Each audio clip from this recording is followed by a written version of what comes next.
Hello children, today we'll be doing 5th standard science.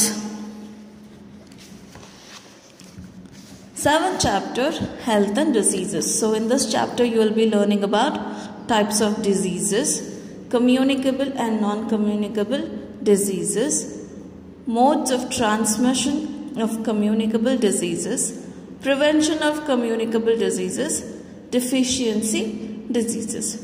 So before starting anything, you need to know what is health and what is disease. So here you can see what is disease. Look at these pictures. Nina has fever and body ache. Aman is sneezing and has headache. They look unwell.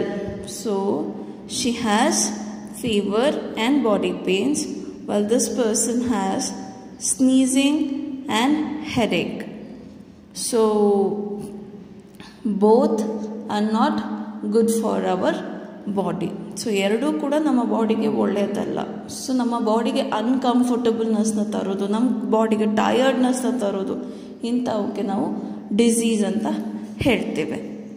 So a disease can broadly be described as a condition when one does not feel at ease or feels unwell. Definition ಹೇಳ್ತಾ ಇದ್ದಾರೆ ಡಿಸೀಸಿಗೆ. Disease can broadly be described as a condition when one does not feel at ease or unwell. So ನಮ್ಮ ಬಾಡಿಗೆ ಈಸಿಯಾಗಿಲ್ಲದೆ ಇದ್ದರೆ, ಯಾವ ರೀತಿಯಲ್ಲಾದರೂ ಸ್ವಲ್ಪ ಕಷ್ಟ ಆಗ್ತಾ ಇದ್ದರೆ, ಆಮೇಲೆ ನಮಗೆ ಹುಷಾರಿಲ್ಲ ಅಂತ ಅನ್ಸೋದಕ್ಕೆ ಶುರು ಆಗುತ್ತೆ. ಸೊ ಆ ಥರದ್ದು ಒಂದು ಫೀಲಿಂಗ್ನ ನಾವು ಡಿಸೀಸ್ ಅಂತ ಕರಿತೀವಿ. This happens due to an organ or an organ system of the body not functioning normally, thus affecting the overall well-being. ಯಾಕಾಗುತ್ತೆ ಇದು? ನಮ್ಮ ಬಾಡಿಯಲ್ಲಿರೋ ಆರ್ಗನ್ ಅಥವಾ ಆರ್ಗನ್ ಸಿಸ್ಟಮ್ ಚೆನ್ನಾಗಿ ಫಂಕ್ಷನ್ ಮಾಡದೇ ಇದ್ದಾಗ ನಮ್ಮ ಬಾಡಿಯ ಪೂರ್ತಿ ಫಂಕ್ಷನಿಂಗು ಡಿಸ್ಟರ್ಬ್ ಆಗುತ್ತೆ. ಸೊ ಆವಾಗ ಈ ಥರದ್ದು ಹುಷಾರು ತಪ್ಪದೇ ಇರೋದೆಲ್ಲ ಆಗುತ್ತೆ. We can make out that a person is unwell by the symptoms such as headache, body ache, cough, cold and fever. So ಒಂದು ಪರ್ಸನ್ ಅನ್ವೆಲ್ ಇದ್ದಾರೆ ಅಂತ, ಹುಷಾರಿಲ್ಲ ಅಂತ ನಮಗೆ ಹೇಗೆ ಗೊತ್ತಾಗುತ್ತೆ? ಅವರ ಮುಖ ಲಕ್ಷಣಗಳಿಂದನೇ ಗೊತ್ತಾಗುತ್ತೆ. ಅವರು ಒಂದು ಕೆಮ್ತಾ ಇರ್ತಾರೆ, ಅಥವಾ ಸೀನ್ತಾ ಇರ್ತಾರೆ, ಅಥವಾ ಕರ್ಚೀಫ್ ಯಾವಾಗಲೂ ಇಟ್ಕೊಂಡಿರ್ತಾರೆ, ಅಥವಾ ಮುಖದಲ್ಲಿ ಆ ಚಾರ್ಮ್ ಇರೋದಿಲ್ಲ, ಡಲ್ಲಾಗಿರ್ತಾರೆ. ಸೊ ಇದನ್ನೆಲ್ಲ ನೋಡಿ ಅವರು ಹುಷಾರಿಲ್ಲ ಅಂತ ನಾವು ಬೇಗನೆ ಹೇಳಿಬಿಡ್ತೀವಿ. Diseases can be classified as communicable disease and non-communicable disease. So diseases ಎರಡು ಥರ ಕ್ಯಾಟಗರೈಸ್ ಮಾಡಿದ್ದಾರೆ, ಕಮ್ಯುನಿಕಬಲ್, ನಾನ್ ಕಮ್ಯುನಿಕಬಲ್. ಕಮ್ಯುನಿಕಬಲ್ ಡಿಸೀಸಸ್ ಅಂದರೆ ಒಬ್ಬರಿಂದ ಒಬ್ಬರಿಗೆ ಹರಡುತ್ತೆ. ಫಾರ್ ಎಕ್ಸಾಂಪಲ್ ಈಗ ನಡೀತಾ ಇರೋದು corona.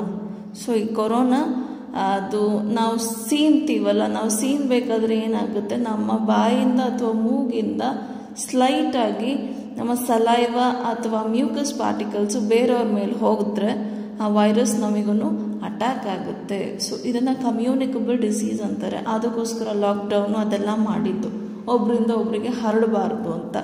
Non communicable diseases, for example ಈಗ ಹಾರ್ಟ್ ಪ್ರಾಬ್ಲಮ್ಸ್ ಅಂತ ಅಂದ್ಕೊಳ್ಳೋಣ. ಸೊ ಈಗ ಫಾರ್ ಎಕ್ಸಾಂಪಲ್ ನನಗೆ ಹಾರ್ಟ್ ಪ್ರಾಬ್ಲಮ್ ಇತ್ತು ಅಂದ್ಕೊಳ್ಳೋಣ, BP ಅಥವಾ ಶುಗರು. ಸೊ ಇವೆಲ್ಲ ನನಗಿದೆ ಅಂತ ಅಂದ್ಕೊಳ್ಳೋಣ. ನಾನು ನಿಮಗೆ ಮುಟ್ಟೋದ್ರಿಂದ, ನಾನು ನಿಮ್ಮ ಪಕ್ಕ ಕೂತ್ಕೊಳ್ಳೋದ್ರಿಂದ ಈ ಡಿಸೀಸ್ ನಿಮಗೆ ಬರೋದಿಲ್ಲ. ಸೊ ಈ ಥರದ ಡಿಸೀಸಸ್ನ ನಾವು ನಾನ್ ಕಮ್ಯುನಿಕಬಲ್ ಡಿಸೀಸ್ ಅಂತ ಕರಿತೇವೆ.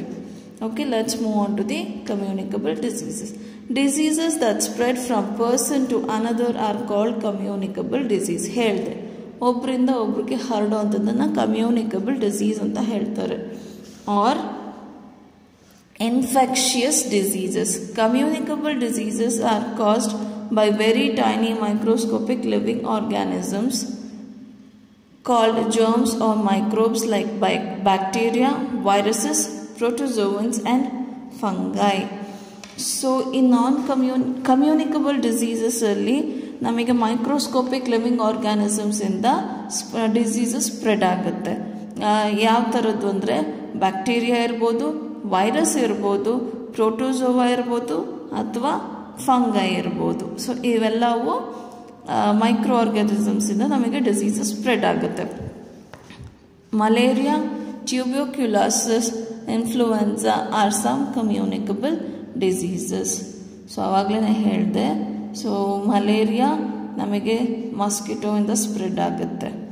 ಟ್ಯೂಬರ್ಕ್ಯುಲೋಸಿಸ್ಸು ಇನ್ಫೆಕ್ಟೆಡ್ ಪರ್ಸನ್ ನಮ್ಮ ಎದುರಿಗೆ ಏನಾದರೂ ಕೆಮ್ಮಿ ಆ ಏರ್ನ ನಾವು ಇನ್ಹೇಲ್ ಮಾಡಿದ್ರೆ ಆವಾಗ ಮತ್ತೆ ನಮಗೂ ಟ್ಯೂಬರ್ಕ್ಯುಲೋಸಿಸ್ ಬರುತ್ತೆ.